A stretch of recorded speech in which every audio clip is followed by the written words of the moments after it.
Jeeva history பார்வையாளர்களுக்கு வணக்கம். இன்றைய நேர்காணலில் தேசிய தௌஹீத் கூட்டமைப்பினுடைய ஒருங்கிணைப்பாளரும் தலைவருமாகிய பிஜே அவர்கள். இஸ்லாத்தினுடைய அந்த ஆன்மீக அரசியல், உங்களுடைய ஆன்மீக நம்பிக்கை அது என்ன சொல்லுது? இன்றைய உலக வாழ்க்கைக்கு பொருத்தமுடையதாக இருக்கா? ஏன்னா 1400 ஆண்டுகளுக்கு முன்பு சொன்ன ஒரு கருத்து இன்னைக்கு சயின்டிஃபிக்கான காலத்துலையும் சரியாக இருக்கா? எந்தெந்த விதத்தில் ஒத்துப்போகுது, முரண்படுது, என்ன விவாதங்கிறத தொடர்ச்சியாக நம்ம பேசிட்டு வரோம். அந்த விதத்தில் மறுஜென்மம் அப்படிங்கிற ஒரு கான்செப்டை எல்லா மதமும் நம்புது. எனக்கு தெரிஞ்சு பௌத்த சமண மதத்தில் மட்டும்தான் அது இல்லை. அவங்க அது கிட்டத்தட்ட ஒரு நாத்திக மதம் தான். புத்த சமணம் கடவுள் நம்பிக்கையோட பார்ப்பன எதிர்ப்பு, ஆரிய எதிர்ப்பு மதங்கள். மற்றபடி இந்து மதமாக இருக்கட்டும், கிறிஸ்தவம், இஸ்லாம், யூதம் எல்லாமே மறுஜென்மம் தான். நீங்கள் மறுமைங்கிற வார்த்தையை பயன்படுத்துறீங்க தமிழில். மறுமைக்காண்டி தான் வாழணும் அப்படின்னு. எனக்கு தெரிஞ்ச கிறிஸ்தவர்களும் பரலோக ராஜ்யம் ஏழைகளுக்காக காத்திருக்குங்கிற மாதிரி அவங்களும் சொல்கிறாங்க. இந்து மதத்துலேயும் இந்த சங்கர்லாம் படம் எடுக்க கர்ண புராணம், தப்பு செஞ்சாலும் அவனை ஆண்டவன் எண்ணெயில் போட்டு வதைப்பார் அப்படின்னா அவங்க பயமுறுத்துறாங்க, கண்ணை குத்திடுவார் கடவுள் மறுஜென்மத்தில் அப்படின்னு. சரி, இப்போ நான் இஸ்லாத்தில் கேட்க விரும்புவது, இந்த மறுமை அப்படிங்கிற ஒரு கான்செப்டை எப்படி புரிந்து கொள்வது? அதாவது நாம் செய்கிற பாவ புண்ணிய கணக்கெல்லாம் தீக்கிற இடமா அது? அப்போ இந்த ஜென்மத்தில் ஒருத்தன் வாழும் காலத்தில் என்ன தப்பு செஞ்சாலும் அவன் தப்பு செய்ய அலோவ் பண்ணிவிட்டு மறுஜென்மத்தில் அவனுக்கு தண்டனையா? இந்த ஜென்மத்தில் ஏழையாக பிறக்கிறவன், ஒரு தொழிலாளியாக பிறக்கிறவன் கடைசி வரையும் முதலாளிகளுக்கு கட்டுப்பட்டு போராடாமல் துவாக்கிட்டுக்கிட்டே இருக்கணுமா? அல்லாட்ட துவாக்கிட்டுனா இருப்பா, உனக்கு இறந்ததுக்கப்புறம் அல்லா உனக்கு நல்லது தருவார் அப்படின்னு வெயிட் பண்ணிகிட்டே இருக்கணுமா? இதை எப்படி மறுஜென்மங்கிற கான்செப்டை நீங்கள் எப்படி பார்க்குறீங்க?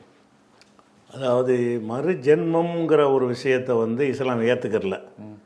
என்கிட்ட மறுஜென்மம்னு எதை சொல்கிறாங்கன்னு கேட்டால், ஒவ்வொரு மனிதனுக்கும் 7 பிறவி இருக்கிறது. இப்போ நீங்கள் ஒரு பிறவி இருக்கிறீங்கன்னு கேட்டால், இது இதில் ஒழுங்காக நடக்கலைன்னா அடுத்து இன்னொரு ஜென்மத்தில் வேறையாக வருவீங்க. நீங்கள் நாயாக பிறப்பீங்க. நாயாக இருந்து ஏதாவது செஞ்சீங்கன்னா நீங்கள் கழுதையாக பிறப்பீங்க. அடுத்து பண்ணியாக பிறப்பீங்க. மனுஷன் அப்படின்னு சொல்லி நம்ம இந்த பிறவியில் தப்பு செஞ்சோம்னு சொன்னால் அடுத்த பிறவியாக நம்ம பிறப்போம். அப்படிங்கிறது பேர் தான் மறு ஜென்மம்ங்கிறாங்க. ஜென்மம்னா பிறவி. ஜென்மம்ங்கிறது வடமொழி சொல்லு. அதை தமிழில் சொல்வதாக இருந்தால் பிறவின்னு தான் சொல்லணும், மறுபிறவி. அப்போ மறுபிறவி ஒரு மனுஷன் எடுத்திருக்கிற இந்த பிறவியை தவிர இன்னும் பல பிறவிகள் இந்த பூமியில் எடுப்பாங்கங்கிறாங்க. அதுதான் இந்து மதத்துடைய நம்பிக்கை. எல்லா மதமும் ஒரே மாதிரி சொல்லுதுங்கிறல. இந்து மதத்தில் உள்ள நம்பிக்கை பேசிக்கு மறுபிறவி இருக்குங்கிறாங்க. அதாவது ஒவ்வொரு மனிதனுமே இப்போ நான் இப்போ இருக்கிறேன்னு கேட்டால், இதுக்கு முந்தி நான் ஏதோ ஒன்று செஞ்சுருப்பேன், அதனால நான் இப்படி பிறந்திருக்கிறேன். நான் இதுக்கு முந்தி எனக்கு சில பிறவிகள் இருக்குது, அதில் செஞ்சதுக்கு தகுந்தவாறு நான் நல்லபடியாக நல்ல காரியங்கள் செஞ்சுருந்தேன்னு சொன்னால் இந்த பிறவியில் வசதி உள்ளவனாக, ஒரு அந்தஸ்து உள்ளவனாக இருப்பேன். ரொம்ப அநியாயம் பண்ணியிருந்தேன்னு சொன்னால் அடுத்த பிறவியில் நான் பிச்சைக்காரனாக இருப்பேன்ட்டு இப்படி ஒரு தத்துவத்தில் சொல்கிறாங்க. இஸ்லாம் இந்த நம்பிக்கை ஏற்றுக்கிறல. ஏன்னா நம்ம எடுக்கிறது ஒரு பிறவி தான் எடுத்துருக்குறோன்ட்டு இஸ்லாம் சொல்லுது. அதில் ஏன் இப்போ முக்கியமாக அதுக்கு காரணம் என்னென்னு கேட்டால், அதாவது ஒரு மனிதன் முந்தைய பிறவியில் உள்ளது தான் திரும்ப வருது என்று இருக்குமேயானால் மனிதர்களுடைய எண்ணிக்கை பெருகக்கூடாது. முதல்ல ஆதாமையவர் 2 பேர் இருந்தாங்கல்ல, அவங்க மறுபிறவி எடுத்தால் மறுபடியும் 2 பேர் தான் இருக்கணும். அவங்க மறுபிறவி எடுத்தாங்க, அப்போ அந்த நம்பர் கூடிக்கிட்டே வரும்போது மறுபிறவியாக புதுப்பிறவியாக தான் வருது. சார் லாஜிக்காக பார்த்தீங்கன்னு சொன்னால், அப்போ எண்ணிக்கை இன்றைக்கி 800 கோடியை நம்ம நெருக்கிக்கிட்டு இருக்கிறோம். 800 கோடி பேர் இருந்தோமா? இப்படி தான் ஒரு 100 வருஷத்துக்கு முன்னாடி இருந்தோமான்னா இல்லை, 300 கோடி தான் இருந்தோம். அதுக்கு முந்தைய 100 கோடி தான் இருந்தோம். அப்போ 100 கோடி பேர் மறுபிறவி எடுத்தார்கள்னு சொன்னால் 100 கோடி தானே இருக்கணும். 100 கோடி பேரும் அடுத்து பிறவி எடுத்தார்கள்னு சொன்னால் 100 கோடி தான் இருக்கணும். இன்னும் சொல்ல போனால் 2 பேர் தான் உலகத்தில் இருந்துக்கிட்டே இருக்கணும். ஆமாம் ஆமாம், முதல்ல பிறந்தவன் 2 பேர் தான். அவங்க மறுபிறவி எடுத்துட்டு அப்போ மறுபிறவி எடுக்காமல் புதுப்பிறவி எடுக்கிறாருன்னு கண்ணுக்கு முன்னாடி தெரியுதுல்ல. கண்ணுக்கு முன்னாடி தெரிகிற உண்மைக்கு மாற்றமாக இருந்தால் நாங்கள் நம்பக்கூடாது. எங்கள் மார்க்க படித்து கண்ணுக்கு தெரியாத விஷயங்கள் வேறு, கண்ணுக்கு முன்னாடியே தெரிகிறது நிறைய பிறவி இல்லை அப்படின்னு தெரிகிறது. அது ஒரு விஷயத்தினால நாங்கள் இதை இஸ்லாம் மறுத்துருது. ரெண்டாவது இப்போ நான் ஒரு தவறு செஞ்சதுக்கு நான் தண்டிக்கப்படுறேன்னு சொன்னால், நான் என்ன தவறு செஞ்சு எனக்கு தெரியணும், அதுக்கு தான் தண்டிக்கப்படுறேன்னு நான் உணரணும். நீங்கள் போன பிறகு என்ன செஞ்சு உங்களுக்கு தெரியாது. நீங்களாம் சொல்கிறீங்க தவிர, இன்றைக்கி கஷ்டப்படுறீங்கன்னா சரி போன பிறவியில் நீங்கள் என்ன செஞ்சீங்க உங்களுக்கு ஞாபகம் இருக்கா? யாருக்காவது ஞாபகம் இருக்கா? மறுபிறவை நம்புகிறவங்களுக்கு நீ சென்ற பிறவியில் என்னவாக இருந்தாய். அது சில மத நம்பிக்கையாளர் என்ன சொல்கிறாங்க, போன பிறவியில் நீ செஞ்ச பாவம் தான் நீ இப்படி கஷ்டப்படுறாங்க அப்படின்னு இருந்தால் அது எனக்கு உணர்த்தினா தானே அதுக்கு பேர் தண்டனைன்னு சொல்ல முடியும். நான் நான் போன தடவை நடந்ததுனால தான் இப்படி ஆகுறேன்னு தெரிஞ்சால் தான் இதில் ஒழுங்காக நடப்பேன். அப்போ அவனுக்கு நீங்கள் தான் சொல்கிறீங்களே தவிர ஒவ்வொரு மனுஷன் அதை உணரணும்ல. நான் எதுக்காக வேண்டி இந்த கஷ்டத்தை அனுபவிக்கிறேன் அப்படின்னு சொன்னால் நான் என்ன செஞ்சேன்னு எனக்கு ஞாபகம் இருக்கணும். அப்படி இருந்தால் தான் நான் அதை செய்யாமல் இருப்பேன். மறுபடியும் நான் செய்யாமல் இருக்கணுமாக இருந்தால் சரி நான் ஏற்கனவே செஞ்சேன், இந்த மாதிரி நடந்தது தப்பு, அதுக்காக வேண்டி நான் இப்படி பிறந்திருக்கிறேன், இப்போவாச்சும் உணர்ந்து நான் நல்லவனாக இருக்கணுன்றது தானே தண்டனை கொடுக்குறது. அப்போ மறுபிறவியில் வரக்கூடிய எவனுக்குமே நம்ம என்ன தப்பு செஞ்சதுக்காக இந்த கதிக்கு வந்திருக்கோம் தெரியல, தெரியாமல் அவன் பாவம், அது தண்டனையா? அப்போ இஸ்லாமத்தில் அப்படி கிடையாது. அது கிடையாது. இஸ்லாத்தில் மறுமை உண்டு. மறுமைங்கிறது எப்படின்னு கேட்டால் 7 பிறவி 8 பிறவிலாம் இல்லை, அதுவும் ஒரே பிறவி தான். அதாவது இந்த உலகத்தில் நீங்கள் படைக்கப்பட்டிருக்கிறீங்க. இஸ்லாமுடைய பேசிக் என்னன்னு கேட்டால் இந்த உலக வாழ்க்கை ஒரு லிமிட்டடு வாழ்க்கை, அற்பமான வாழ்க்கைன்னு பேசிக்காக இஸ்லாம் வைக்கிது. ஒரு 50 வருஷம் 100 வருஷம் 60 வருஷம் அந்த உலகத்தில் வாழ போகிறது, வாழ்கிறீங்க. ஆனால் இன்னொரு வாழ்க்கை ஒன்று இருக்கிறது, அதுக்கு முடிவே கிடையாது.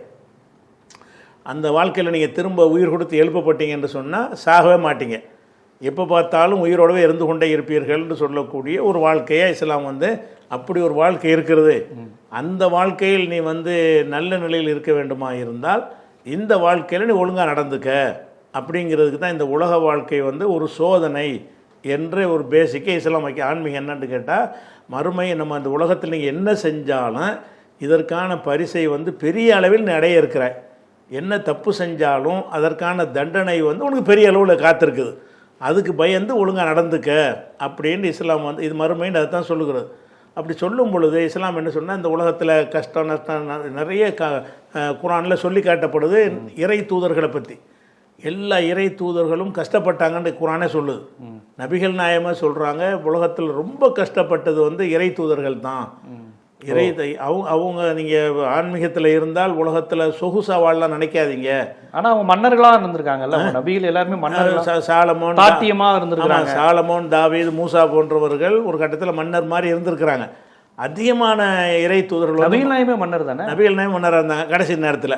பாக்கி உள்ளவங்களெல்லாம் அடிக்கப்பட்டாங்க, கொல்லப்பட்டாங்க. நபி அது மாதிரி கொல்லப்பட்டிருக்காங்க நிறைய இறை தூதர்கள் அப்படின்னு குர்ஆன் சொல்லுகிறது. அப்போ நபிகள் நாயகம் மன்னரானா கூட அதுக்கு முன்னாடிப்பட்ட கஷ்டம் என்ன? சாதாரண கஷ்டம் கிடையாது. யாரும் படாத ஒரு கஷ்டத்தை தான் சொந்த ஊரில் பட்டு ஊரை விட்டு விரட்டப்படுறதுனா எப்படிப்பட்டது? அப்படி தான் இருந்தாங்க. மெக்கால இருந்து மதினாக்கு கல்லால் அடிச்சே விரட்டப்பட்டாங்க. அப்படி இருக்கும் பொழுது அந்த உலகத்தில் நீங்கள் முஸ்லீமாக இருக்கிறதுனால சொகுசான வாழ்க்கை வாழ்ந்துருவீங்க, உங்களுக்கு சிரமமே வராது, மரணமற்ற வாழ்க்கையை வாழ்வீங்க, வசதியோடு வாழ்வீங்கன்னு இஸ்லாம் சொல்லவே இல்லை. இந்த உலகத்தில் நீனா உழைச்சி நீனா வாழ்ந்துக்க, நல்லது கெட்டது எல்லாமே அதை நல்லவன் கெட்டவன் பார்த்து இஸ்லாத்தில் நான் தருவது கிடையாது. இஸ்லாமிய நம்பிக்கை பிரகாரம் ஒரு செல்வத்தை இறைவன் கொடுக்குறான்னு சொன்னால் நல்லவனும் கொடுப்பான், கெட்டவனும் கொடுப்பான். நீங்கள் பார்த்தாலும் இது உலகத்தில் அது நல்லவர்களும் பணக்காரனாக இருப்பாங்க, கெட்டவனும் கெட்டவன் தானே அதிகமாக பணக்காரனாக இருப்பான். நல்ல ஒரு பதவியில் இருக்கிற எடுத்துக்கிட்டீங்கன்னா சில நல்லவர்களும் பதவியில் இருப்பாங்க, கெட்டவனும் பதவியில் இருப்பான். அவர் பதவி, அதிகாரம், செல்வாக்கு, செல்வம் இதெல்லாம் நல்லவன் கெட்டவன் பார்த்து நான் தருவது இல்லை குர்ஆனில் இருக்கிறது. நல்லவன் கெட்டவன் பார்த்து தருவதில்லை. சில பேருக்கு நல்லதை கொடுத்து நான் சோதிப்பேன், சில பேருக்கு கஷ்டமும் சோதனை தான். அதாவது ஒருத்தனுக்கு அபரிமிதமான செல்வத்தை கொடுத்த பிறகு இந்த செல்வத்தை இவன் எப்படி பயன்படுத்துகிறான், இந்த செல்வம் இவனை எப்படி கொண்டு போகிறது, செருக்காக நடந்துக்கிறானா, அதுக்குரிய கடமையை செய்கிறானான்னு பார்க்குறதுக்காகத்தான் அந்த செல்வமும் சோதனை தான். பரீட்சை கொஸ்டின் பேப்பர் தான் வேறு வேறு. இஸ்லாமிய அடிப்படையில் உங்களுக்கு செல்வங்கிற பரீட்சை பேப்பர், அவனுக்கு வறுமைங்கிற பரீட்சை பேப்பர். வறுமையில் இருக்கும் பொழுது உங்களுக்கு தப்பு செய்ய தூண்டும். பணம் இருந்தாலும் உங்களை ஆட்டம் போட வைக்கும், வறுமை இருந்தாலும் அந்த வழியில் சர்வைகளுக்கு தான் திருடுறது எல்லாம் வறுமை தானே காரணம். அதிகமான தப்பு செய்கிறதுக்கு அது மாதிரி காரணம். அப்போ இறைவன் என்ன சொல்கிறான்னு கேட்டால், நான் உங்களை பல வகையில் சோதித்து பார்ப்பேன், எல்லாருக்கும் ஒரே டெஸ்ட் வைக்க மாட்டேன். ஒவ்வொருத்தனுக்கும் ஒருத்தனுக்கு பிள்ளையை கொடுத்து சோதிப்பேன், ஒருத்தனுக்கு பிள்ளை இல்லாமல் சோதிப்பேன், ஒருத்தனுக்கு மனைவியை கொடுத்து சோதிப்பேன், ஒருத்தனுக்கு மனைவி இல்லாமல் சோதிப்பேன், நல்ல மனைவியை கொடுத்து சோதிப்பேன், கெட்ட மனைவியை கொடுத்து சோதிப்பேன். எல்லாம் உங்களுக்கு ஏற்படுற அனைத்துமே நீங்கள் இதை எப்படி ஃபேஸ் பண்ணுறீங்க அதை பார்க்குறது தான். இல்லை, நீங்கள் சொல்கிறது எல்லாமே சரிதான். நீங்கள் சொல்கிறபடி பார்த்தா அப்போ எதுக்கு மகளிர் நீதிமன்றங்கள், குடும்ப நீதிமன்றங்கள், சிவில் கோர்ட்டு, கிரைம் கோர்ட்டு எல்லாத்தையும் அல்லாஹ் நம்ம கொடுத்துருக்குறான் அப்படின்னு அமைதியாகவே இருந்துட வேண்டியதானே? ஒரு திருடு போயிடுச்சுன்னா அல்லாஹ் நம்மளை திருத்திருக்கான்னு இப்படியே இருந்துட்டா, இப்போ நீங்கள் சொல்கிறது கிட்டத்தட்ட எல்லா மதத்தரும் சொல்கிறது தான், எல்லாமே சிவன் செயல், எல்லாமே நம்ம கையிலையா இருக்குது அப்படிங்கிற மனநிலை போயிட்டா எதுக்கு நம்ம வக்கீல் படிக்கணும், எதுக்கு நம்ம டாக்டர் படிக்கணும், எதுக்கு இத்தனை வழக்காடு மன்றங்கள்? எல்லாம் ஏன் நம்ம கையில் இல்லைப்பா, அல்லா கையில் இருக்குன்னா முடிஞ்சிச்சே. ஒருத்தன் இதன் மூலமாகவே சோம்பேறி ஆயிடலாம், இதன் மூலமாகவே எதுக்கு நம்ம இப்படினாலும் அல்லா கொடுக்குறது தானே அப்படின்னே போயிடுச்சுன்னா அப்போ போராட்ட குணமே இல்லாமல் போயிடும், முயற்சி செய்கிற எண்ணமே வராமல் போயிருமே. அப்படி வராமல் போயிருங்க. எப்போ சரியாக வரும்னு கேட்டால், நீங்கள் சொல்கிற மாதிரி இஸ்லாம் போதிச்சா தான் அப்படி வரும்.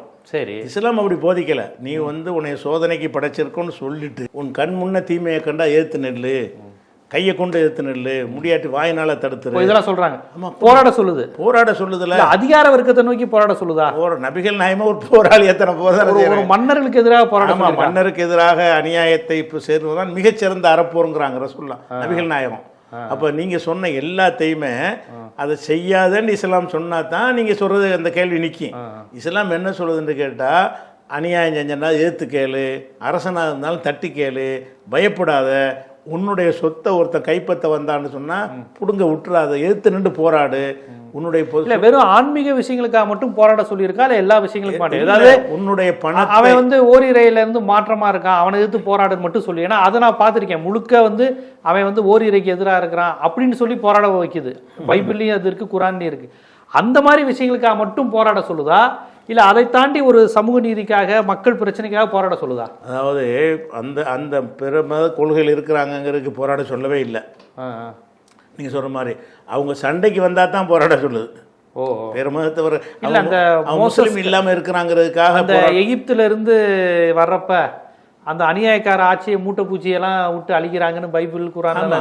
அந்த அநியாயத்துக்காக வேண்டி தான், அநியாயம் செஞ்சதுக்காக வேண்டி அழிக்கப்பட்ட, அவர் நம்ம கடவுளை ஏற்றுக்கலைங்கிறதுனால அநியாயம் பண்ணாங்க. இந்த இஸ்ரவேல் மக்களை அவளை கொடுமைப்படுத்தினதுனால, ஃபெரோன்கிறவன் வந்து கொடுமைப்படுத்தினதுனால அழிக்கப்பட்டதாகத்தான் குரான்லையும் இருக்குது, பைபிள்லையும் இருக்கிறது. ஓரிரை ஏற்காதனால, அதனால இல்லை, அதோட சேர்ந்து ஒரு ஏற்காம இருந்து கொண்டு அக்கிரமம் பண்ணான்.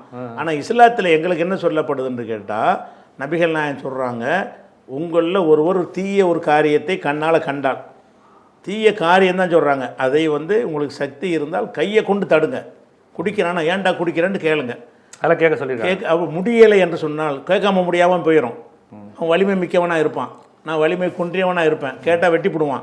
அப்போ என்ன செய்யுங்க, வாயினால் போய் என்ன செய்யுங்க, அதை தடுங்க. அதுக்கும் இயலாமை இருக்குமே, ஆனால் இயலாமைங்கிற அடிப்படையில் நீங்கள் ஒதுங்கி கொள்ளுங்க, மனசால் வெறுத்துருங்க அப்படின்னு சொல்கிறது வந்து, இது வந்து இஸ்லாம் சம்பந்தப்பட்ட விஷயத்துக்கு சொன்னது அல்லது, உலகத்தில் உள்ள எல்லா தீமைக்கு தான் சொல்லப்படுது. அதே மாதிரி வந்து நபிகள் நாயகம் சொல்கிறாங்க, யார் ஒருவர் தன்னுடைய சொத்தை காக்கும் போரில் கொல்லப்படுகிறாரோ அவர் உயிர் தியாகி. யார் தன்னுடைய மனைவியை காக்கும் விஷயத்தில் கொல்லப்படுகிறாரோ, ஒரு மனைவியை கற்பழிக்க வர்றான், புருஷங்காரன் வேடிக்கை பார்த்து நிற்கக்கூடாது, போய் செத்தாலும் பரவாயில்லைன்னு என்ன செய்யணும், ஃபைட் பண்ணணும். இந்த உயிர் போனாலும் பரவாயில்லைன்னு அப்படி நீ போயிட்டாயானால் நீ ஷஹீத், உயிர் தியாகியில் வருவ. அப்போ இந்த குடும்பத்தை காக்கிறதுக்கு, சொத்தை காக்கிறதுக்கு போரிடுவதையும் இஸ்லாம் சொல்லுகிறது. அப்போ நீங்கள் சொன்ன என்னென்ன விஷயங்கள்லாம் விட்டுருவானு சொல்கிறீங்களோ அதை விட சொல்லலை இஸ்லாம். அதுவும் பரிச்சு, அது ஒரு கேள்வி பரிச்சு பேப்பரில். சரி, இப்போ வந்து மறுமையில் அல்லாஹ் உங்களை மாதிரி ஈமான்களை பார்க்குறாங்க, ஓரிரை கொள்கையில் இருந்தவர்களை 5 வேளை தொழுகிறவங்கள பார்க்குறாங்க.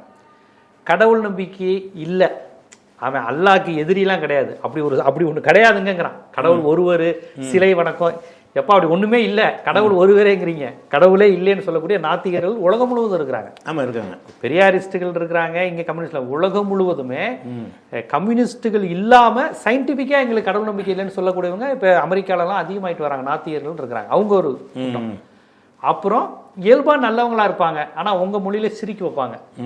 அவங்களுக்கு அவங்க அப்பாவை கடவுளாக வணங்குவாங்க, எல்லாத்தையும் கடவுளாக பார்ப்பாங்க. செத்து போனவங்க நல்ல மனுஷன், சாமி மாதிரி, எம்ஜிஆர் கடவுள், மனித கடவுள் அப்படிங்கிற மாதிரி நம்பக்கூடிய அப்பாவி மக்கள். ஆனால் அவங்க கெட்டவங்க கிடையாது. உங்கள் நம்பிக்கைப்படி அவங்க இணை வைக்கிறாங்க, அது உங்கள் மார்க்கப்படி தப்பு தானே ஒழிய அவங்க கெட்டவங்க கிடையாது. இந்த மாதிரி அல்லாஹ்க்கு தெரிந்தும் தெரியாமலும் இணை வைத்து சிரிக்க வைக்கக்கூடியவர்கள், கடவுள் இல்லை என்று பேசக்கூடிய பகுத்தறிவாதிகள், விஞ்ஞானிகள், மார்க்சிய கம்யூனிஸ்ட் சிந்தனையாளர், இவர்களை அல்லாஹ் வந்து தண்டிப்பாரா இல்லை எப்படி பார்ப்பார்? இதை வந்து நம்ம நிலையிலேருந்து இதை பார்க்குறத விட்டுட்டு இறைவன் நிலையிலேருந்து இதை பார்க்கணும். சரி, இப்போ உதாரணமாக எடுத்துக்கிறேங்கன்னு வைங்களேன், ஒரு முதலமைச்சர் இருக்கிறார். அந்த முதலமைச்சருக்கு ஒரு அந்தஸ்து இருக்குது, ஒரு உலகத்திலையும் கொடுக்கப்பட்டிருக்கிறது. அவரும் தனக்கு என்ன அந்தஸ்து இருக்குன்னு விளங்கி வச்சிருக்கிறார். ஒரு நாட்டின் சர்வாதிகாரின்னு வைங்களேன், ஒரு பவர்ஃபுல்லான ஒரு சர்வாதிகாரி, அவருக்கு என்ன அதிகாரம் இருக்குங்கிற மக்கள் விளங்கி வச்சுருப்பாங்க. அந்த சர்வாதிகாரியும் விளங்கியிருப்பார், நான் தான் இந்த நாட்டுக்கு எல்லாத்துக்குமே என்னை கேட்டு தான் இங்கே எதுவும் நடக்கணும்னு விளங்கி வச்சுருப்பார். அப்படி இருக்கும் பொழுது அந்த சர்வாதிகாரியை பார்த்துக்கிட்டு இருக்கும்போது என்ன செய்கிறீங்க நீங்கள், அவர் கொடுக்கக்கூடிய ஒரு மரியாதையை வேறு ஒருத்தனுக்கு கொடுக்குறத பார்க்குறாரு. நீங்கள் தாங்க எனக்கு ராஜாங்கிறீங்க, அவர் இதை எப்படி எடுத்துக்கிடுவார்? அந்த சர்வாதிகாரி மன்னர் என்ன, நான் உனக்கு ராஜாவாக இருக்கிறேன், நீ என்னுடைய இடத்த நீ அவனுக்கு கொடுக்குறான்னு கேட்பறா இல்லையா? அதாவது நீங்கள் உதாரணமாக அந்த காலத்தில் இப்போ ஜெயலலிதா ஆட்சியில் அதிமுக இருந்தாங்கல்ல, அந்த ஜெயலலிதாவோட கட்சியில் இருந்து கொண்டு கருணாநிதி படத்தை பாக்கெட்டில் வச்சுக்கிட்டு ஜெயலலிதா முன்னாடி போனால் என்ன செய்வாங்க? அவங்க ஜீர்ணிப்பாங்க. கடும் நடவடிக்கை இருக்கு. அப்போ அதாவது கடவுள் என்பவன் வந்து நான் தான் எல்லாங்கிறதுல ரொம்ப உறுதியாக இருக்கிறவன் தான் கடவுள். அவனுடைய ரெஸ்பெக்டை விட்டு தரவே மாட்டான். சரி, அவனுடைய இடத்துல உங்கள் இடத்துல இன்னொருத்தனை வைக்கிறத வந்து நீங்கள் யாருமே ஏற்றுக்கொள்ள மாட்டீங்க.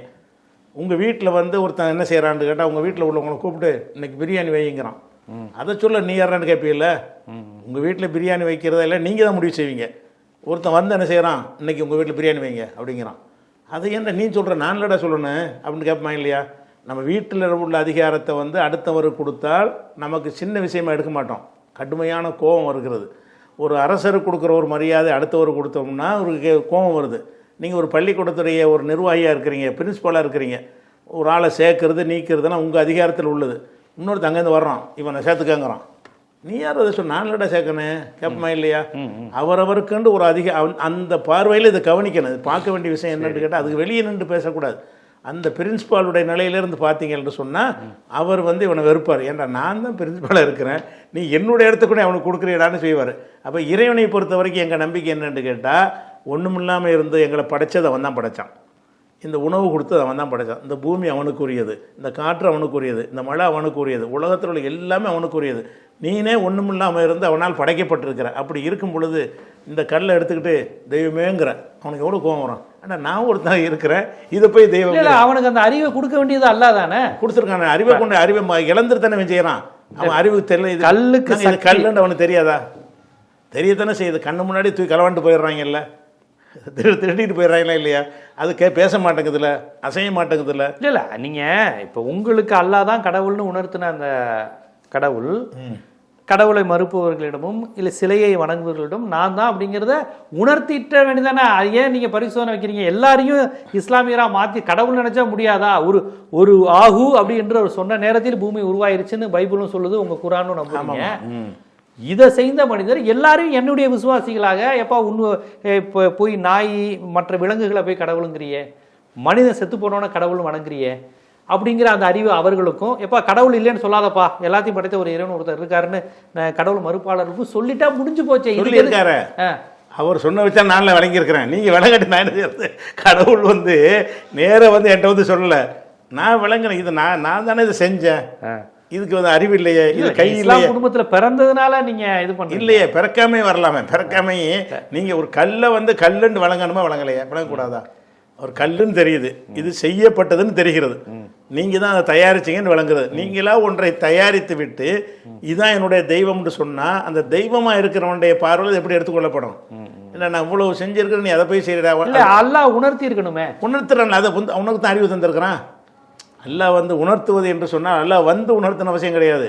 அந்த அறிவை கொண்டு இதை விளங்க இயலுமா இயலாதா? நீங்கள் ஒரு சிலையை வணங்குறீங்களே, இந்த சிலைக்கு முஸ்லீம்களுக்கு இயல்பாக கிடைக்கக்கூடியது மற்ற மதத்தினர் கொஞ்சம் ரிஸ்க் எடுக்கணுங்கிறீங்க. எல்லாருமே ரிஸ்க் எடுக்கணும், அறிவுக்கு தான் நீங்கள் வேலை கொடுக்கணும். நீங்கள் கடவுள்னு ஒன்றை பாப்பா சிரிக்க வைக்கிறவங்களுக்கும் காப்பீர்களையும் பார்த்தா தண்டனை தான். ஏன்னு கேட்டால் சவுக்கடியா தண்டனை ரெண்டா பல வகை இருக்குது. ஒன்று ரெண்டாவது நாத்திகரை எடுத்துக்கொண்டாலும் அதே கேள்விதான். நீங்கள் வந்து நாத்திகரில் என்ன சொல்ல போனால் அவங்க கடவுள்கிட்ட கேட்கவே முடியாது, என்ன வந்து இல்லைங்கிறாங்களே, இல்லைங்கிற ஆள் போய் பார்த்தா அதிர்ச்சி ஆயிடுவாங்க, சொர்க்கம் தான் கேட்கறதுக்கு ரைட்டே இல்லாமல். அப்போ என்ன நான் இவ்வளவு செஞ்சுருக்கிறேன், ஒரு தகப்பன் வந்து எல்லாத்தையும் வளர்த்து எல்லாம் செய்கிறான், மகங்காரன் நீ அப்பனே இல்லைங்கிறான் அப்படின்னு அந்த தகப்பன் எப்படி இருப்பான்? கோவம் வரும்ல. அதை விட பல மடங்கு கோவம் கடவுளுக்கு. என்ன நான் ஒன்றும் இல்லாமல் இருந்த உடனே கூட படைச்சிருக்கிறேன், என்னையை போட்டு இல்லைங்கிறன்ற உடனே அதுலேயும் கோவம் வருது. கடவுள் விஷயத்தில் வந்து அந்த கடவுள் வந்து கடுமையாக கோவப்படுவார். அந்த பவர் விஷயத்தில் கோவப்பட்டால் தான் அவர் கடவுளாக இருக்க முடியும். இழிச்சவாயனாக இருக்கக்கூடாது. கடவுளுங்கிறவர் வந்து அவர் கடவுள் எப்படி ஒரு சர்வாதிகாரியாக இருக்க முடியும்? நீங்கள் கடவுளை எப்படி ஒரு ஜெயலலிதாவோடையோ ஒரு ஹிட்லரோடையோ இல்லை இங்கே உள்ள மனிதர்களுடைய அவர் படைத்தவங்க தானே இவங்கலாம், அவங்களுக்குள்ள அதே ஒரு கோபம் ஒரு அவருக்கு ஈகோ டச் ஆகும்லாம் பேசுனா அவ மனிதத்தன்மையிலிருந்து மனிதத்தன்மை மாதிரி ஆயிருதுல. அது கடவுள் அதுக்கு அப்பாற்பட்டவரை தானே இருக்கணும். பேரு அல்லாஹ்வை சொல்லும் போதே நீங்க வந்து பேரு அருளாளனுங்கிறீங்க, கருணை உடையவர்ங்கிறீங்க. அல்லாஹ் அக்பர் மிகப்பெரியவர்ன்ட்டு அருளாளன் அவன், கருணையாளன் அவன், அழுது புலம்புங்கள் அப்படிங்கிற அப்படி ஒரு கடவுளை சொல்லிட்டு டென்ஷன் ஆயிடுவாருங்க, அடி வெளுத்துருவாருங்க, சர்வாதிகாரிங்க, அவரை விட்டுட்டு வேற யார்ட்டையும் போனீங்கன்னா அப்படிங்கிறப்ப டக்குன்னு அந்த அருளாளனுடைய குணம் இறங்குற மாதிரி ஆயிடுது. அது ஏன்னு கேட்டால் அருளாளன் என்பதற்கு ஏமாளி இழிச்சவன் என்பதற்கு வித்தியாசம் இருக்கிறது. அருளாளன் சொன்னால் அருள் செய்ய வேண்டிய இடத்தில் அருள் செய்யணும், அதுக்கு பேர் தான் அருளாளன். உங்கள் கண்ணு முன்னாடி உங்களுடைய பையன் வந்து ஒரு ஆளை கொல்ல போகிறான், நம்ம பையன் கொல்லட்டும்னு சொல்லி பார்த்துட்டு இருக்கணும், தடுக்கணுமா? அருள் செஞ்சவன் விரும்பின செஞ்சுட்டு போகிறான்டா விட்றது, தடுக்கணுமா இல்லையா? அருளாளன் என்று சொன்னால் அவன் செய்கிற நல்ல விஷயங்களுக்கு அருள் புரிவார், அவன் செய்கிற கெட்ட விஷயங்களை வெறுக்கிறதுக்கு பேர் தான் அருளை. இல்லாட்டி இழிச்ச வயத்தனம், என்ன செஞ்சாலும் பார்த்துட்டு இருப்பாருன்னா அது வந்து இழிச்ச வயத்தனம் ஆகல. அது ஒரு மனிதத்தன்மை மாதிரி தெரியுது. மனிதத்தன்மை மனுஷங்கிட்ட உள்ள அதே குணம் அல்லாஹ்க்கு இருக்குன்னு நீங்க சொல்றீங்க. இல்லை அப்படி மற்ற மதத்தில் அப்படி இல்லையே, மனிதத்தன்மைக்கு அப்பாற்பட்டவர் கடவுள்ல மற்ற மதங்கள் சொல்றாங்க. இல்லை, இஸ்லாத்தில் மனிதத்தன்மைக்கு அப்பாற்பட்டவரை தான் கடவுளை சொல்கிறோம், இதுவும் அப்பாற்பட்டவரை தான் நாங்கள் சொல்கிறோம். உதாரணம் ஜெயலலிதாலாம் காட்டினதுலாம் இருக்க, கோபம் வரக்கூடாது. இல்லை இவங்களுக்கு நீங்கள் இஸ்லாத்தில் கடவுளை வரையறுக்கும் போது சொல்கிறது வந்து அவருக்கு வந்து நம்மள மாதிரி இச்சைகள் இருக்காது, ஆண் பெண் இச்சை இருக்காது. அவரை நீ ஆணும் சொல்லக்கூடாது பெண்ணுன்னு சொல்லக்கூடாது, ஏன்னா ஆண் பெண் ரெண்டுமே கடவுள் படைச்சது, அதோட அவரை இணைய வைக்காத. அவருக்கு பொண்டாட்டி தேவைப்படாது. இஸ்லாத்தை பொறுத்தவரைக்கும் கடவுளுக்கு பொண்டாட்டி கிடையாது, புருஷன் கிடையாது, பிள்ளைய கிடையாது, நாத்தனா கிடையாது, இதெல்லாம் ஒன்னே மாதிரி மனுஷனுக்கு. அவருக்கு போய் இது என் கொழுந்தியா, இது என் ரெண்டாவது ஒய்ஃப், இவ்வளவு சொன்ன இப்படிப்பட்ட கடவுளுக்கு ஒரு மனிதனுக்கு இருக்கக்கூடிய என்ன நீ எனக்கு போய் அந்த அவனை போய் வணக்கம் வைக்கிற அப்படிங்கிற இந்த ஈகோ இருக்குமா? இந்த ஈகோங்கிறது ஒரு மனிதன், ஒரு சர்வாதிகாரி, ஒரு ஏகாதிபத்தியவாதியினுடைய குணமாச்சே. அந்த அருளாளன் எப்படி இப்படி ஒரு குணம் இருக்கலாம்? அதுவும் அவன் படைச்ச குழந்தைகிட்ட அப்படின்னு சொல்றீங்கல்ல. இது வந்து இறைவனுக்கு இந்த சர்வாதிகாரியை நம்ம ஒப்பிடுறோம்னு சொன்னால் இதுக்கு மேலே அவனுக்கு ரைட் இருக்குன்னு சொல்கிறான். இந்த மனிதனுக்கு மாறிட்டு கிடையாது. நீங்கள் எப்படி வந்து இறைவன் வந்து மனிதனுடைய குணத்தை எடுத்துக்கலான்னு கேட்குறீங்க. நாங்கள் என்ன சொல்கிறோம்னு கேட்டால் அது பத்தாது, அதை விட ஜாஸ்தியாக இருக்கணும் கடவுளுங்கிறவர். அவருடைய கண்ணியத்தை அவர் காப்பாற்றினா தாங்க கடவுள். கடவுளுங்கிறவருக்குன்னு ஒரு கண்ணியம் இருக்குல்ல, அந்த கண்ணியத்தை காப்பாற்றுறதுக்கு நீங்கள் உங்கள் கண்ணியத்தை காப்பாற்ற நீங்கள் பாடுபடுவீங்களா இல்லையா? உங்களை விட அதிகமாக இருக்கணும்னு அதைத்தான் கேட்குறேன். அதிகமாக தான் இருக்கணும். இல்லை அந்த மனிதனுக்கு நேர்வழியை காட்டிட்டா முடிஞ்சே. காட்டியிருக்காரு, அவர் தான் படைக்கிறாரு, படைச்சிட்டு நான் தான் கடவுளுங்கிறத அவனுக்கு உணர்த்தவும் மாட்டேங்கிறாரு. அவன் சிலை வணக்கத்துக்கு போகிறான், உருவ வணக்கத்துக்கு போகிறான், கடவுளே இல்லைங்கிறான். இப்போ எல்லாத்தையும் அவனை சொல்ல வச்சுட்டு டிபார்ட்மெண்ட் வாரியாக பிரித்து சவுக்கடி கொடுக்கறது, தண்டனைகள் கொடுப்பது, உனக்கு ஜன்னத்து கிடையாது, உனக்கு கபர்ஸ்தான்னு சொல்கிறதுங்கிறது நமக்கு இது கொஞ்சம் குழப்பமாக இருக்கே. ஒரு குழப்பம் இல்லைங்க. ஏன்னு கேட்டால் கடவுள் வந்து இதை சொன்னதையெல்லாம் தந்து இருக்கிறார், நீங்கள் தான் வழங்காமல் இருக்கிறீங்க. கடவுள் வந்து எதை உணர்த்தணும்னு நீங்கள் நினைக்கிறீங்களோ அது எல்லாத்தையும் உணர்த்துறார். உணர்த்துவதற்கு எப்படி உணர்றது? ஒரு இஸ்லாமிய குடும்பத்துல பிறக்காத ஒருத்தருக்கு, உங்களுக்கு ஒரு வைணவ சைவ குடும்பத்துல பிறக்கிறவனுக்கு, மாடசாமியை கும்பிடுற குடும்பத்துல பிறந்தவனுக்கு பைபிள் தான் எல்லாம், பைபிளை தவிர மத்த எல்லாம் சைத்தான சொல்லக்கூடிய பெந்தகோஸ்தி குடும்பத்துல பிறந்த ஒருத்தனுக்கு இதெல்லாம் இல்ல அல்லாஹ் தான் அப்படின்னு எங்க அல்லாஹ் உணர்த்துறாரு? அவன் கடைசி வரையும் இயேசுன்னு தான் சொல்றான், அவன் மாடசாமின்னு தான் சொல்றான். இவங்க வந்து இல்லைங்க சயின்ஸ் படி கடவுள்னு ஒன்று கிடையாதுங்க அப்படின்னு சொல்றவங்க சொல்லிட்டு தான். நீங்க உணர்த்தலையே, அல்லா தானே உணர்த்தல. இல்லை, ரெண்டு பேர் இப்போ இருக்கிறாங்க, நீ சொல்றபடி பல பேர் இருக்கிறாங்க. சரி, அதே நேரத்தில் ஒரு கிறிஸ்தவராக இருந்தவர் வந்து அவராக விளங்கி உணர்ந்து இதுதான் கரெக்டுன்னு வந்தும் இருக்கிறார்ல, வந்திருக்கிறாங்க. அது நீங்க பரப்புரை செய்யறதுனால இல்லை, பரப்புரை இல்லை. நம்ம முகமது அலி கிலே இருக்கார்ல, உலக குத்துச்சண்டை சாம்பியன் முகமது அலி கிலே இருந்தார்ல, அவர் ஆரம்பத்தில் அவருக்கு பேர் வந்து கேசியஸ் கிலே, அவர் கிறிஸ்டினாக இருந்தார். கேசியஸ் கிலேன்னு வந்து அவர் குத்துச்சண்டையில் சாம்பியனாக போன உடனே அவர் கருப்பராக இருந்த ஒரு காரணத்தினால அவரை வந்து அங்கீகரிக்கலை, வழக்கம் போல் கிறிஸ்தவ திருச்சபையெல்லாம் அங்கீகரிக்கலை. அப்போ அமெரிக்க அரசாங்கம் கூட அவரை இழிவுபடுத்துனுச்சு. அந்த பதக்கத்தை தூக்கி தேம்ஸ் நதி அவர் நதியில் தூக்கி எரிஞ்சு விட்டு என்ன செய்கிறாருன்னு கேட்டால், அவர் நான் படைத்த இறைவனை தான் ஏற்றுக்கிறேன், ஒரு மனிதனை சமம்னு கருதக்கூடிய கடவுள் தான் கடவுளாக இருக்க முடியும்னு சொல்லிட்டு உடனே முஸ்லீம் ஆகுறார். முஸ்லீமான பிறகு முகமது அலி கிலேங்கிற பேரில் தான் அவர் அறியப்பட்டார். அதுக்கு பிறகு இஸ்லாத்தை பற்றி பிரச்சாரம் செய்யக்கூடிய அளவுலாம் அவர் வந்தார்னு வைங்களேன்.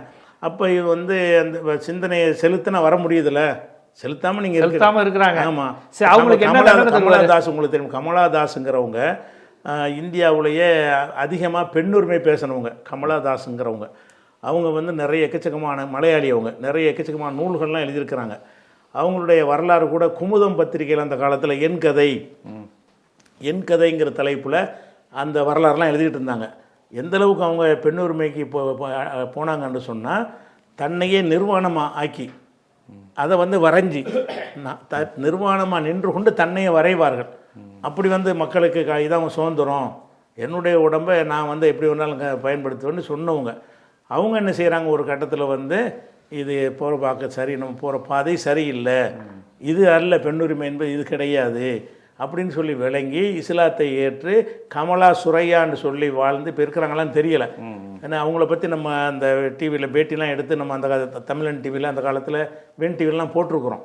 அப்போ நான் என்ன கேட்குறேன்டா, இப்படி இருந்தவங்க சிந்திச்சு வந்தாங்களா இல்லையா? வரலாம்ல, அந்த மாதிரி வரணுங்கிறீங்க. வரணும், சிந்திக்கிறதுக்கு தானே கடவுள் வந்து. இப்போ மறுமையில் நாத்திகர்கள் சிரிக்க வைக்கிறவங்கள அல்லாஹ் பார்த்தா தண்டனை உண்டு. ஆமாம், இறைவனை அதான் என்ன மாதிரி தண்டனை? அதான் இறைவனை ஏற்றுக்கொள்ளாதவர்களுக்கு தண்டனை என்னன்னு கேட்டால், நரகம்ன்ற நெருப்புன்னு தான் அர்த்தம். சவுக்கால் அடிக்கிறதுங்கிறதுலாம் வந்து இந்து மதத்தில் எண்ணெய் சட்டில் வறுக்கிறது, சவுக்கால் அடிக்கிறதுலாம் சொல்லுவாங்க. அப்படி இஸ்லாத்தில் கிடையாது. இஸ்லாத்தில் உள்ள தண்டனை என்னன்னு கேட்டால் நரக நெருப்பு தான். நெருப்பில் அவர்கள் கிடந்து வேதனை செய்யப்படுவார்கள். நெருப்பில் கிடந்து வாட்டுறது, நெருப்பில் வாடுவது தான் தண்டனை. அதில் கூட இந்த தோள்கள்லாம் கருக மாற்றிக்கிட்டே இருப்போம். தோல் ஒன்றே எரிஞ்சு சாம்பலாயிருவான்ல, ஒரு சாகவும் மாட்டார்கள் வாழவும் மாட்டார்கள்ங்கிற மாதிரி ஒரு செட்டிங். பயங்கர கொடூரமான தண்டனை, ரொம்ப கொடூரமாக இருக்கும். அப்போ அதுக்கு பயந்து கொண்டு தான் நம்ம இன்றைக்கி முஸ்லீமாக இருக்கிறவர்கள் வந்து எவ்வளோ உலகத்தில் ஆசை வந்தாலும் அடக்கி கொண்டு இருக்கிற காரணம் என்னென்னு கேட்டால், அந்த மாதிரி தண்டனை நமக்கு தர முடியாது, நமக்கு தாங்க முடியாது. அப்போ மற்ற மதத்தில் உள்ள மாதிரி தான் மற்ற மதமும் தன்னுடைய மதத்தை நிராகரிப்புகளுக்கு இதே தண்டனை இருக்குன்னு தான் சொல்கிறாங்க. அவங்க வேறு எதுக்காக என்று சொல்கிற விஷயங்களில் வேறுபடுவாங்க. எங்கள் இஸ்லாமிய அடிப்படையில் பேசிக் வந்து கடவுள் நம்பிக்கையில் மிஸ்டேக் செஞ்சால் அவங்களுக்கு தண்டனை. மற்ற தப்புகளுக்கு வந்து கடவுள் நினைச்சாருன்னு சொன்னால் மன்னிக்கலாம், அவருக்கு அந்த ரைட் இருக்குது. சரி, கடவுள் நம்பிக்கை இல்லாத ஒருத்தர் இன்னைக்கு இன்னைக்கு முஸ்லீம்களை அதிகம் காப்பாற்றுற இடத்துல வந்து கடவுள் நம்பிக்கை இல்லாதவங்க தான் அதிகம் இருக்கிறாங்க. ஆமாம், இன்னைக்கு இந்துத்துவ அமைப்புல இருந்து உலகம் முழுவதும் இன்னைக்கு பாலஸ்தீன பிரச்சனைக்கு கம்யூனிஸ்டுகள் இவங்க தான் குரல் கொடுக்குறாங்க. கம்யூனிஸ்ட் நாடுகள் தான் ஆதிக்கத்துக்கு எதிராக குரல் கொடுக்குறாங்க. ஆமாம், கடவுள் நம்பிக்கை இல்லாத ஒருத்தர் முழுக்க ஒடுக்கப்பட்ட மக்கள், எளிய மக்கள், சிறுபான்மை மக்கள், முஸ்லீம்களுக்காக வாழ்ந்து கொண்டு இருக்கிறாரு. அவருக்கும் என்ன சட்டி தானே? அவர் எதுக்காக செஞ்சார் அதை கொடுத்துட்றாரு கடவுள். அவர் எதுக்காக செஞ்சாங்க? ஒரு புகழுக்கு தானே செஞ்சாங்க, ஒரு பேருக்கு தானே. அதான் கிடைச்சிருச்சு உலகத்தில். அவங்க இறைவன் சொர்க்கம் தருவான்னு செஞ்சாங்களா? அதை இல்லை, அவங்க செஞ்ச காரணம் வந்து நம்ம இந்த மாதிரி பாலஸ்தீனத்துக்கு குரல் கொடுத்தால் இறைவன்ட்டு நமக்கு சொர்க்கம் கிடைக்கும்னு செஞ்சாங்களா? இல்லை, அப்படி அவங்க செய்யலை. அப்படி செய்யலை. அதை செய்யறது தான் சுயநலம். அப்படி யோசிச்சு செய்யல, அவங்க அப்படி செய்யலை. பாதிக்கப்பட்ட குழந்தை எந்த மதமாக இருந்தாலும் யாராக இருந்தாலும் குரல் கொடுப்பேன்னு தானே செஞ்சாங்க. அது நல்ல உயர்வானது. அந்த நல்ல காரியத்துக்குரிய வரவேற்பு எதிர்பார்த்தானே செஞ்சாங்க. நம்ம நல்ல காரியம் அது ஒரு வரவேற்பு பெறும்னு சொல்லி செய்கிறாங்கல்ல, வரவேற்பு பெற்றாங்களா இல்லையா? அவங்களுக்குரிய கூலி கிடைச்சிருச்சா இல்லையா? அது எப்படி கூலி ஆகும்? அப்படி அவ்வளோ நன்மை செஞ்சவங்களையும் நாங்கள் போட்டு நெருப்பில் போட்டு வதைப்போங்கிறது எப்படி சரியா? அவங்க எதிர்பார்த்த கூலி கிடைச்சிருச்சுல, அந்த செஞ்சதுக்காக நரகத்தில் போடல, அதற்குரிய கூலி வந்து அந்த புகழ் கிடைச்சிருச்சு. நீ இல்லைன்னு சொன்னதுக்கு என்ன, ஏன் என்னை வந்து மறுத்தாய்? ஆனால் ஒரு முஸ்லீம் ஒருத்தர் யாருக்குமே உதவி செய்யாமல் ஒரு நல்லா வாழ்ந்திருந்தாலும் 5 வேளை தொழுது இருந்தால் அவருக்கு சொர்க்கம் தான். இல்லை, அதுக்கு அவங்க பேருக்கு முஸ்லீமாக வாழ முடியாது. நம்ம முஸ்லீம் அந்த பரம்பரையாக வர்றதுன்னு நினச்சிக்கிட்டு இருக்கிறோம். இஸ்லாம்னா கரெக்டாக பர்ஃபெக்டாக வாழ்கிறவனுக்கு தான் முஸ்லீமுடைய பரிசுகளே கிடைக்கும். முஸ்லீமுக்கு தண்டனை இருக்குது. பேருக்கு முஸ்லீமாக இருந்தான்னு சொன்னால் அவன் பேர் எடுத்தான முஸ்லீம்ங்கிறான், நல்லா ஒழுங்காக நம்பலையே, முஸ்லீம்ங்கிறான் வட்டி வாங்குறான்னா அவன் நிரந்தர நரகத்துக்கு போவான்னு இருக்குத. முஸ்லீமாக பிறக்கிறான், வட்டி வாங்கணும், வட்டி முஸ்லீம்ங்கிறதுக்கெல்லாம் அவனுக்கு சலுகை கிடையாது, நரகத்துக்கு தான் போவாயின்னு தான் சொல்லப்படுது. அதனால வந்து மற்ற தப்புகளையும் கவனத்தில் கொண்டுறாரு. அதே நேரத்தில் இந்த தப்புக்கு முன்னுரிமை கொடுக்குறாரு. கடவுள் என் விஷயமாக தப்பு எடுக்கிற நான் ஒத்துக்கிற முடியாது, ஏன்னா நான் தான் உன்னை படைத்தேன், உன்னை படைத்தவனுக்கு இவ்வளோ உனக்கு ஒரு கர்வம் இருக்குமே, பெருமை இருக்கும் என்று சொன்னால் படைத்த எனக்கு எவ்வளோ இருக்கும்? அவருக்கு உரிமை இருக்குது. கண்டிப்பாக பெருமை கொள்வதற்கு வந்து கடவுளை தவிர யாருக்கு உரிமை கிடையாதுங்க. கடவுள் தான் அவ்வளோ தந்திருக்கிறாருங்கும் போது அவர் அதில் பெருமை கொள்ளலாம். அவருடைய பெருமை குந்தகம் வரும்போது மனிதன் மாதிரி இருக்குன்னு அவசியம் கிடையாது. நீங்கள் சகிச்சுக்கிட்டு போனால் கூட கடவுள் சகிக்காமல் தான் இருக்கணும். ஏன்னா அவருடைய கண்ணியத்தை விட்டு கொடுக்குறத வந்து எந்த ஒரு காலத்துலையும் எந்த மனுஷனும் கூட ஏற்றுக்கிற மாட்டான். உங்களுடைய கண்ணியம் போகிற மாதிரி எதாவது நடந்தால் நீங்கள் ஒத்துக்குருவீங்களா? இது கடவுள் வந்து அவருடைய கண்ணியம் போகுதுன்ற மாதிரி நினைக்கிறார். இப்படி தான் எங்களுடைய மர்ம நம்பிக்கை இருக்குது. இப்போ என்ன பிரச்சனைன்னு கேட்டால், இதை நம்புறதுனால ஒரு 2-3 விஷயத்தை நம்ம பார்க்கணும். இந்த உலகத்தில் வந்து ஒருத்தன் நேர்மையாக நடக்கிறான் இருக்கு வைங்களேன், இதனுடைய நன்மை, இஸ்லாம் இதனுடைய நன்மையாக சொல்கிறதையும் நான் பதிவு பண்ணிடுறேன். ஒருத்தன் இந்த உலகத்தில் என்ன தான் நன்மையாக இருந்தாலும் அவனுக்கு வந்து ஒரு வேலை இருக்குது, லஞ்சம் வாங்கலைன்னு சொல்லுவான். வாங்காதவனுக்கு கூட அந்த கம்மியான தொகையினால அதை வாங்க மாட்டேங்கிறான். லஞ்சம் வாங்காதவனுக்கு 1 கோடி கொடுத்தா வாங்கணும் இல்லையா? லஞ்சமே நான் வாங்க மாட்டேன்னு சொல்லக்கூடியவனுக்கு கொடுக்குற தொகை வந்து அவனை மலைக்கு அளவில் இருந்துச்சுன்னு சொன்னால் அதுக்கு விலை போயிடுவான். அப்போ வந்து அந்த ஒரு லஞ்சம் வாங்காத ஒரு வாழ்க்கை நீ வாழ்கிறதா இருந்தால் எனக்கு மேலே ஒருத்தன் இருக்கிறான், அவன் பார்த்துக்கிட்டு இருக்கிறான், அந்த தண்டனையில் நான் தப்பிக்க முடியாது அப்படின்னு நினைத்தானேயானால் அவன் தான் விலை போகாமல் இருப்பான். அந்த நம்பிக்கை எவ்வளவுக்கு இருக்குதோ அவ்வளோக்கு உறுதியாக இருப்பான். இந்த பாலஸ்தீன் மக்களை உதாரணமாக எடுங்க. அவங்க வந்து இவ்வளவு கொடுமைக்கு பிறகு வந்து இஸ்ரேலில் உள்ளவனுக்குலாம் பைத்தியம் பிடிக்குது. இவங்களுக்கு ஒன்றுமே மனநோய் வரல, 2 தாக்கு பிடிக்கிறாங்க. 1,00,000 பேர்கிட்ட அவங்க வந்து செத்தும் ஊனமுற்றும் போயிருக்கிறாங்க. அவங்கள எதுவுமே பாதிக்கலை, இயல்பாக வாழ்ந்துகிட்டு இருக்கிறாங்க. இவங்கள்ட்ட இருக்கிற ஒரு சந்தோஷம் வந்து அவன்கிட்ட இஸ்ரேல்கிட்ட இல்லை. துப்பாக்கி வச்சிருக்கிற அவன்கிட்ட இல்லை. இவங்கள்ட்ட வந்து எல்லாத்தையும் இழந்து நிருகதியாக இருக்கிறவன்கிட்ட இருக்க மகிழ்ச்சி கூட அவன்கிட்ட இல்லை. மகிழ்ச்சி உட்காந்து ரோட்டில் உட்காந்துக்கிட்டு நோன்பு வைக்கிறாங்க, வெறுமனே கூரை கூட இல்லாமல் பேரிச்சம்பழத்தை சாப்பிட்டுட்டு. இது ஒரு பிரச்சனையாக அவங்க நினைக்கலண்டா என்ன காரணம்? அந்த மன வலிமை. அந்த மன வலிமையை வந்து இந்த நம்பிக்கை எங்களுக்கு தருது. இந்த நம்பிக்கை இருக்கிறதுனால தான் உலகத்தில் அதிகமான அடக்குமுறைக்கு முஸ்லீம்கள் தான் உள்ளாக்கப்படுறோம். எங்களுக்கு வந்து இஸ்லாத்தின் விருப்பி வரவே மாட்டேங்குது. உங்களுக்கு உள்ளாக்கப்பட்டால் கூட நாங்கள் அதில் உறுதியாக நிற்கிறோம். காரணம் என்னென்னு கேட்டால் இதுதான் சோதனை, இது ஒரு சோதனை. கடவுள் பல வழிகளில் சோதிப்பார். இதுலேயும் நம்ம நின்று தாக்கு பிடிப்போம். தாக்கு பிடிச்சால் நமக்கு இன்னொரு வாழ்க்கையில் ஒரு நல்ல ஒரு இது இருக்குன்னு நினைக்கும்போது, இந்த உலகத்தில் நான் நல்லவனாக வாழ்கிறேன்ல, நான் நல்லவனாக வாழ்வதற்கு ஒரு நம்பிக்கை உதவுதுன்னு சொன்னால் அந்த வறுமை குறித்த கான்செப்ட் அதை கண்டிப்பாக அது இன்றைக்கி வெள்ளம் புயல்லாம் வந்துச்சு, முஸ்லீம்கள் தானே உதவி செஞ்சாங்க, மற்றவங்கெல்லாம் செய்யலை. இவங்க ஏன் செஞ்சாங்க? இவங்களுக்கு என்ன தனி பல்கலைக்கழகம் இருக்கா? என்ன பாடம் நடத்தினாங்களா? இஸ்லாம் தான் காரணம்.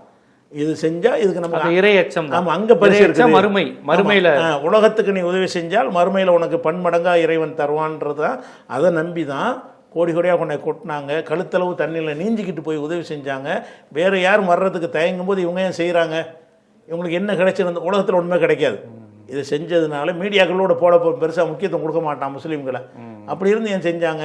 இது ஒரு இந்த சேவைக்கு நமக்கு இறைவன்ட்ட கூலி இருக்குது. அப்போ நாங்கள் கொஞ்சம் நல்லவர்களாக வாழ்வதற்கு இந்த நம்பிக்கை எங்களுக்கு ரொம்ப உதவுதுன்று நாங்கள் நம்புகிறோம் முஸ்லீம்களாக இருப்பது. மறுமைங்கிற கான்செப்ட், இந்த சப்ஜெக்டே கொஞ்சம் ஒரு கிரிட்டிக்கலான சப்ஜெக்ட். கேள்வி கேட்குறதும் கிரிட்டிக்கலாக இருக்கும், பதில் சொல்கிறதும் கொஞ்சம் ஒரு துளி இதானாலும், ஆனால் நீங்கள் அந்த விஷயத்தில் தீர்க்கமாக உறுதியாக இருந்தீங்க. யாரையும் அப்பீஸ் பண்ணணும், சமாளிக்கணும், இவங்க தப்பாக எடுத்துக்குவாங்க, அதை பற்றிலாம் எந்த கவலையும் எது இஸ்லாத்தில் உள்ளதோ அதை சொல்லி, எது உள்ளதோ அதை நீங்கள் சொல்லிட்டீங்க. யார் மனது அப்படிலாம் இல்லை, எது உண்மையோ அதை நாங்கள் சொல்கிறோங்கிற அடிப்படையில் பல்வேறு விஷயங்களை சொல்லியிருக்கீங்க. பார்ப்போம், பல்வேறு நேர்காணல்களுக்கு இது எடுத்தாலும் இது ரொம்ப ஒரு முக்கியமான நேர்காணலாக பார்க்குறேன். ஏன்னா ஸ்ட்ரைட்டாக அதனுடைய பாயிண்ட்டை நோக்கி கேட்கின்ற ஒரு கேள்வி. இதுலேயும் வழமை போல் அவங்களுடைய கருத்துக்களை ரொம்ப உறுதியாக உங்கள் நம்பிக்கை என்ன, உங்கள் கருத்து என்ன, உங்கள் பார்வை என்னங்கிறத வச்சுருக்கீங்க. மிக்க நன்றி.